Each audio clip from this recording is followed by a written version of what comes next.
Everyone, कैसे हैं आप लोग। आई होप आप लोग अच्छे होंगे एंड आप लोग की प्रिपरेशन भी बहुत ज़्यादा अच्छी चल रही होगी, क्योंकि अब IBPS क्लर्क प्रीलिम्स का भी रिजल्ट आउट हो चुका है एंड आप में से बहुत लोगों ने पेपर भरा होगा, जिनको वेट होगा कि कब रिजल्ट आएगा। सो रिजल्ट आउट हो गया है, आप लोगों ने देखा होगा, बहुत लोग का सिलेक्शन हुआ होगा, बहुत लोग का नहीं हुआ होगा। फर्स्ट ऑफ ऑल जिनका हुआ है कॉन्ग्रेचुलेशंस, एंड जिनका नहीं हुआ है प्लीज डिसअपॉइंट मत होइए, अपनी गलतियों को एनालाइज करिए। स्कोर कार्ड आ जाएगा, देन देखना आपकी मिस्टेक्स किस सेक्शन में रुकी है, किस वजह से रुकी है। हमारी गलतियां हमसे बेटर कोई नहीं जान सकता है, हम दूसरों से एडवाइस ले सकते हैं कि क्या हो सकता है, क्या मिस्टेक्स हो सकती है, बट स्टिल हमें पता है हमने कैसी प्रिपरेशन करी थी, हमें पता है कि कहाँ पे और इम्प्रूव करने के चांसेस हैं। कॉम्पिटिशन एवरी डे टफ होता ही जाएगा, नो डाउट, बट स्टिल हमें खुद को उस लेवल का बनाना है कि हम वो पेपर क्लियर कर पाए।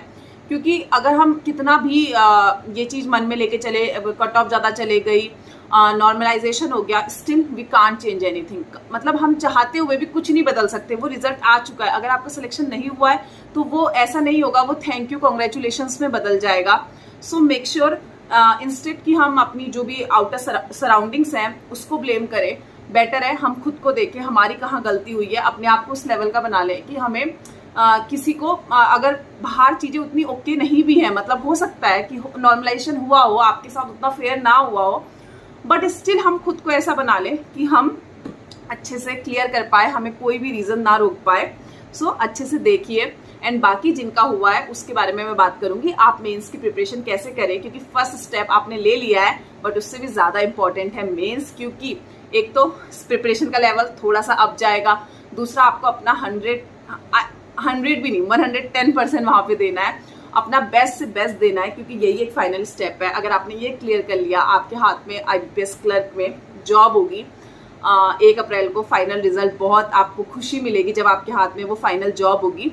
बाकी इसके अलावा अब सीधे पॉइंट पे आते हैं कि कैसे प्रिपेयर करें, कैसे अपनी चीज़ों को करें। सबसे पहली चीज़ जो आपको करनी है, एंड आप एक दिन का उसके लिए चाहे पूरा दिन ले लीजिए, पूरा गैप ले लीजिए, बट मेक श्योर करिए आप ये चीज़ ज़रूर करिए। प्रिपरेशन अभी एक दिन के लिए प्रिपरेशन सारी छोड़ के आपको जो करना है वो ये है कि आपको कहाँ कहाँ से पढ़ना है, आपको वो सोर्सेज एक जगह कलेक्ट करने, एक जगह कलेक्ट इन अ वे कि आपको पता होना चाहिए माइंड में कि मुझे यहाँ से पढ़ना है। सपोज आपको किसी टीचर से मेंस लेवल के क्वेश्चन प्रैक्टिस करने, आपको किसी टीचर से कॉन्सेप्ट क्लियर करने, आपको एग्जैक्टली पता होना चाहिए कि मैं इन्हीं टीचर से पढ़ूंगा और क्या कहते हैं, मैं इस टॉपिक के क्वेश्चन इन्हीं टीचर से क्लियर करूंगा या करूंगी। जो भी आपको लगता है आपको वो पता होना चाहिए। आप एक दिन लीजिए, पूरी जो भी आपको सर्च करना है, ये करना है, जो भी करना है आप करिए। उसके अलावा जहाँ से भी मॉक टेस्ट आपको देने हैं उसे आप आज के आज परचेज कर लीजिए, या फिर कल जो भी आप एक दिन लेंगे उसे आप परचेज कर लीजिए, देख लीजिए आपने कहाँ से देना है।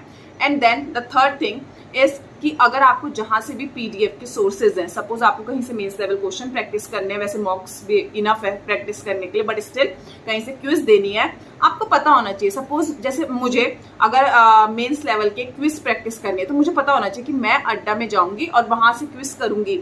अगर आपको किसी और सोर्सेज से देने हैं तो आप वहां से देखिए। मैं अड्डा इसलिए बोल रही हूँ क्योंकि मैं जब क्यूज की प्रैक्टिस करती थी इसलिए मैं अड्डा से देती थी, बाकी आपकी चॉइस है, आप कहीं से भी दें। और मुझे पता था कि मैंने मॉक टेस्ट पहले परचेज कर लिए थे कि मैं प्रैक्टिस मॉक से ही दूंगी। सो आप ये चीज़ पहले कर लीजिए। इससे क्या होता है, जो आपका टाइम वेस्ट होना होता है, आपकी जो एनर्जी उसको सर्च करने में जाएगी, डेली का डेली आप इतना नहीं कर सकते। एक दिन अपनी सारी एनर्जी लगाइए, अपने सोर्सेस करिए। बिलीव मी, जब आप ऑर्गेनाइज वे में वर्क करते हैं आपका काम बहुत ज़्यादा बेटर हो जाता है, आपके रिजल्ट ज़्यादा बेटर हो जाते हैं। ये चीज़ मैंने खुद के साथ पहले अप्लाई करी है, देन ही मैं आपको बता रही हूँ। क्योंकि पहले जब स्टार्टिंग में प्रिपेयर करती थी तो ठीक है, प्री क्लियर हो गया, उसके बाद यहाँ से पढ़ लेंगे, आज मैं यहाँ से पढ़ लूंगी। किसी ने बोला अच्छा यहाँ पे भी GA इसकी अच्छी आती है, यहाँ से पढ़ लेते, तो मैं वहाँ से भी चले जाती थी। बट देन आई रियलाइज्ड कि कोई अगर मैंने ये सोच लिया है कि मैं इससे GA पढ़ूंगी, और अगर उसके बाद 4 लोग भी मुझसे आके बोलते थे यहाँ की GA तो आई नहीं, यहाँ की वो आई नहीं, सो मैं इस चीज़ को अपने अंदर इफेक्ट नहीं होने देती थी। मैं मेक श्योर करती थी मैं उसी चीज़ से जाऊँ जो मैंने करा है, क्योंकि मैंने वो डिसीजन जब लिया था कि मैं यहाँ से पढ़ूंगी, मैंने उस समय वो सोच समझ के लिया था, मैंने सब कुछ देख के लिया था। सो आपको भी यही चीज़ करनी है। आपने अगर आप प्रिपेयर कर रहे हैं, प्री कर रहे हैं, आपको पता होगा कौन से टीचर है, कौन सा सोर्स है, क्या है, इतना थोड़ा बहुत आपको नॉलेज होगी। सो मेक श्योर करिए आपको जो भी करना है एक दिन लेके इसको करिए। ये आपका फर्स्ट स्टेप है एंड मोस्ट इंपॉर्टेंट स्टेप है। अगर आप ये स्टेप कर लेंगे ना, बिलीव में आपकी जो आगे की प्रिपरेशन है वो थोड़ी ईजी हो जाएगी। उसके अलावा अब बात करते हैं सेक्शन वाइज आप कैसे प्रिपेयर करें। क्वांट सेक्शन, रीजनिंग सेक्शन, इसके बारे में जो टॉपिक वाइज प्रिपरेशन होती है, जैसे अर्थमेटिक में जो टॉपिक होते हैं, प्रॉफिट लॉस आपके जो भी हो गए, एंड उसके अलावा CISI, simple interest, time work और ट्रेन, जो भी आपके टॉपिक्स हैं उसको आपको एक बार आपने प्री क्लियर किया है, आई एम श्योर आपके कॉन्सेप्ट क्लियर होंगे, बट स्टिल आपको एक बार फिर से उन सबको गो थ्रू करना है। आपको फिर से अपने कॉन्सेप्ट रिवाइज करने हैं and minimum 15 minutes maximum 30 minutes आपको उसके questions, basic level, pre level questions को प्रैक्टिस करना है। और आप सोच रहे होंगे मेंस का पेपर है तो प्री लेवल क्वेश्चंस करने ही क्यों है? आपको करने हैं क्योंकि आपको अपने कॉन्सेप्ट को अच्छे से रिवाइज करना है, और जब तक आपके कॉन्सेप्ट आपके माइंड में अच्छे से ना बैठ जाए, अच्छे से रिवाइज ना हो, फर्स्ट ऑफ ऑल कॉन्फिडेंस बढ़ता है। दूसरा, अगर आप बार बार कॉन्सेप्ट रिवाइज करते हैं, आपके आगे जो आप DI करेंगे, हाई लेवल क्वेश्चन करेंगे, उसे करने में आपकी क्लैरिटी आती है। तो बहुत इंपॉर्टेंट है आपके कॉन्सेप्ट का सही तरीके से क्लियर होना। सो मेक श्योर करिए आप अपने कॉन्सेप्ट अच्छे से क्लियर करें। उसके अलावा रीजनिंग सेक्शन में भी सेम मैं कहूंगी, जो भी टॉपिक वाइज है क्वेश्चंस उनको आप गो थ्रू करिए। सिलॉग्स है उसमें क्या जो भी केसेस हैं वो देखिए। उसके अलावा same 15 minutes minimum, maximum 30 minutes आपको उसके भी प्री लेवल क्वेश्चंस करने हैं। क्वांट में, अर्थमेटिक में आप एस क्वांट का लेवल 2 कर सकते हैं अगर आपको मेंस लेवल प्रिपेयर करना है। अच्छे क्वेश्चंस हैं उसके, अगर आप उसका लेवल 2 भी कर लेते हैं ना पूरा ढंग से, तो उसमें भी आपको बहुत बेनिफिट मिलेगा। मेंस में, अर्थमेटिक में आपको बहुत सारी, जब आप वहाँ, क्योंकि वहाँ से ना आपकी कॉन्सेप्ट क्लैरिटी बहुत ज़्यादा अच्छी हो जाती है, क्वेश्चंस का लेवल भी अच्छा है। सो अगर आप कर सकते हैं टाइम निकाल के तो उसको ज़रूर करिए। एंड देन अब बात करती हूँ कितनी DI करनी चाहिए, कितनी पजल्स करनी चाहिए, कैसे सीटिंग अरेंजमेंट करनी चाहिए।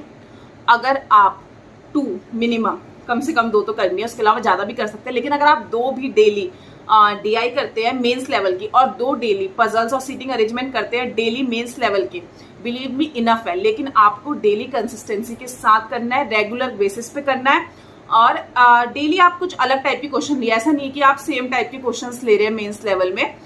टॉपिक वाइज अर्थ में वो उठाइए, कभी DI, कभी नॉर्मल उठाइए, रेशियो वाली, जो भी आपको लगता है सेम पजल्स में, कभी सर्किल, कभी स्क्वायर, जो भी अलग अलग टाइप के आते हैं, फ्लोर बेस्ड, ये सब आप करिए।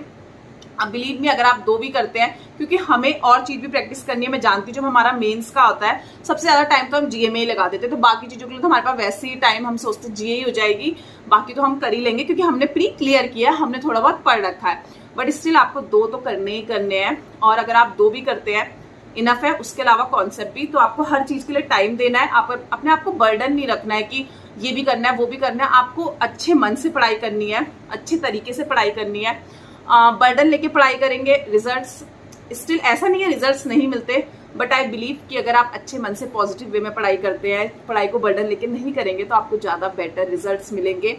आपको पेपर देने जाना है कॉन्फिडेंस के साथ। अगर आप अपने टारगेट्स अचीव करते हैं डेली के, तो एक कॉन्फिडेंस बढ़ता है। अगर आप अपने टारगेट्स नहीं अचीव करते, हमारे अंदर एक इरिटेशन होने लगती है, वो कॉन्फिडेंस नहीं आता है। सो इसलिए मैं कह रही हूँ ऐसे टारगेट्स बनाइए जो कि आप अचीव कर सकते हैं। अगर आपके लिए 3 to 4 पजल या उससे भी ज्यादा पजल अचीवेबल है, आप कर सकते हैं उस चीज को बिना ज्यादा लोड लिए, तो वेल एंड गुड। अगर नहीं कर सकते, स्टिल 2 तो करनी है। उसके अलावा कैसे आपको इंग्लिश सेक्शन प्रिपेयर करना है उसकी बात कर लेते हैं। इंग्लिश सेक्शन में सिर्फ आप टॉपिक वाइज अब नहीं कर सकते हैं, टॉपिक वाइज बहुत टाइम टेकिंग हो जाता है अगर आप अच्छे से टॉपिक वाइज करेंगे। सो आप इंग्लिश सेक्शन में जो भी आपने मॉक टेस्ट परचेज करे होंगे ना, उसमें सेक्शनल क्यूजेस रहती है, उसमें आप इंग्लिश सेक्शन में जाके सेक्शनल क्यूज दे दीजिए। उसके अलावा अगर आपके वहाँ पे भी नहीं है तो अड्डा में जाएंगे, वहाँ पे इंग्लिश सेक्शन में जाएंगे, उसमें आपकी क्यूजेस रहती है। तो आपको अभी तो RRB का पेपर हुआ है, RRB क्लर्क मेंस का हुआ है, IBPS क्लर्क का होगा, इवन IPS PO का भी होगा। तो आप वो सब पजल, वो इंग्लिश की जो भी सेक्शनल है वो देते रहिए। वहां से क्या होगा, आपके कॉन्सेप्ट क्लियर होंगे। इवन अगर आपको मेंस का उतना नहीं मिल रहा है, आप वहां पे ना IBPS PO का प्री लेवल के इंग्लिश सेक्शन भी दे दीजिए, उससे भी आपको बेनिफिट्स मिलेगा। सिर्फ इंग्लिश ऐसी नहीं है कि एकदम से बहुत ज्यादा टफ या बहुत आ जाएगी, इंग्लिश ठीक आती है। मेन आपको वहां पे हैबिट बनानी है कि आप एक तो रीडिंग हैबिट अच्छी हो, दूसरा आप वहां पे जैसे अगर एरर आ रहे हैं तो आप उसे देख पा रहे हैं, एरर जो भी है, ये सब चीजें आपको करनी है। तो आप अगर टच में रहेंगे, हम इंग्लिश बिल्कुल छोड़ देते हैं जब हम मेंस के लिए जाते हैं। सो अगर आप टच में रहेंगे तो आपके लिए बेटर है। इसलिए मैं कह रही हूँ कि प्रैक्टिस क्विज से जरूर करिए। उसके अलावा 1 से 2 एडिटोरियल डेली पढ़ लीजिए, इनफ है।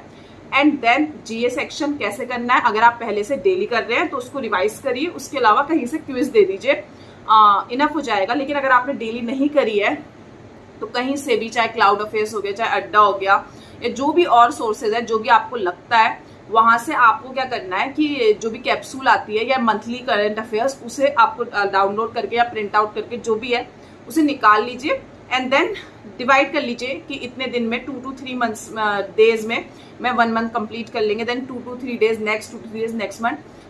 वैसे मैं कहूँगी अगर आप 4 to 5 मंथ्स करके जाते हैं वेल एंड गुड, अगर नहीं जाते हैं, अगर आपने बिल्कुल प्रिपेयर नहीं करा है 3 to 4 मंथ्स करके जाइए, लेकिन बहुत अच्छे से करके जाइए, उसे रिवाइज करिए बार बार, इतना इनफ है।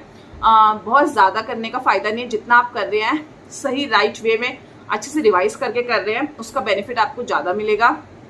इसके अलावा मॉक टेस्ट हो गया आपका, एंड देन मॉक टेस्ट कैसे दें, हाँ मॉक टेस्ट कैसे दें। सो मॉक टेस्ट में आपको क्या करना है कि अगर आप डेली देते हैं, अगर आप दे पाते हैं डेली तो अच्छी बात है, अगर आप डेली नहीं भी दे पाते आप ऑल्टरनेट डे दीजिए।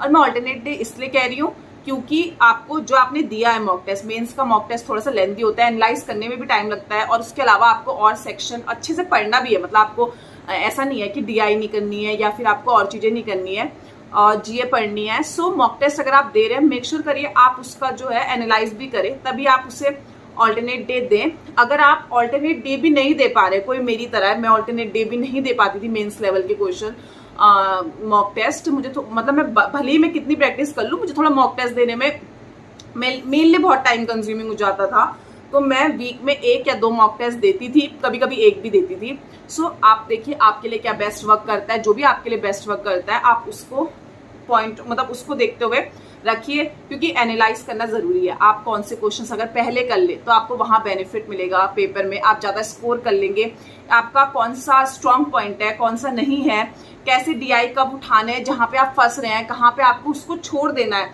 ये चीजें हम मॉक टेस्ट के थ्रू समझ पाएंगे। तो इसलिए मैं कह रही हूँ बहुत इंपॉर्टेंट है कि आप उसे ढंग से एनालाइज करें, तभी आप उसे दे। अदरवाइज क्वेश्चंस तो आप प्रैक्टिस करें, मॉक टेस्ट में भी तो क्वेश्चंस ही है ना, तो अगर आप एनालाइज नहीं करें तो उसका उतना बेनिफिट नहीं है जितना आप सोच रहे हैं। एंड देन अगर आप इस वे से थोड़ा सा प्रॉपर वे में ऑर्गेनाइज वे में प्रैक्टिस करते हैं वो होगा। बाकी उसके अलावा मैं ये बोलूँगी कि जो भी आप कर रहे हैं सबसे पहले देखिए आपके लिए क्या बेस्ट वर्क करता है। हम लोग क्या करते हैं, जैसे हमारा रिजल्ट आता है हम इतनी ज़्यादा स्ट्रेटेजी वीडियो देख लेते हैं, हम लोग को पता ही नहीं होता, हम उसी में उलझ के रह जाते हैं कि हाँ ये भी करना है, अच्छा यहाँ से इन्होंने ये बोला, इन्होंने पेपर निकाला है तो ये वाला सोर्स बेस्ट होगा, अच्छा इन्होंने पेपर निकाला है ये सोर्स बेस्ट होगा। और आप देखेंगे जितने भी लोग इंक्लूडिंग मी, मैं भी वीडियो बना रही हूँ, कोई और भी बना रहा है, कोई मुझसे भी अगर किसी ने और भी अच्छे पेपर निकाले हैं वो वीडियो बना रहे हैं, या जिसने जो भी करा है आप देखेंगे सबके सोर्सेस अलग अलग हैं। ऐसा नहीं होगा कि सबके सोर्सेस, कोई ना कोई सोर्स होगा जो अलग होगा। सो वो उनके लिए बेस्ट वर्क किया था, मेरे लिए कुछ और बेस्ट वर्क किया और आपके लिए कुछ और वर्क बेस्ट करेगा। आपको उन चीज की जो चीज भी आपको वो लग रही है उसकी एडवाइस लेनी है, आपको देखना है आपके लिए क्या बेस्ट वर्क कर रहा है, एंड देन आपको आगे उस चीज को इम्प्लाई करना है, आपको आगे उस चीज को जो भी आपके ऊपर हो रहा है देखना है कि कितना बेस्ट वर्क कर रहा है, देन आपको अच्छे से अपना पेपर देना है। बाकी इस वे में प्रिपेयर करिए, कंसिस्टेंसी के साथ प्रिपेयर करिए, अच्छे माइंड से प्रिपेयर करिए, खुश रहिए। ऑब्वियसली आपका प्री क्लियर हुआ है, ऐसी अगर बहुत लोग ऐसे हैं जो लोग कब से प्रिपेयर कर रहे होंगे जिनका नहीं हो रहा है, आपको ये अपॉर्चुनिटी मिली है, इसका बेस्ट यूटिलाइज करिए अच्छे मन के साथ। अगर आप अच्छे मन से प्रिपेयर करेंगे, अच्छे मन से पेपर देने जाएंगे, बिलीव में आपका पेपर अच्छा ही होगा। And all the best for preparation, all the best आगे मेंस के लिए। बाकी मिलते हैं नेक्स्ट वीडियो में, टिल देन बाय बाय।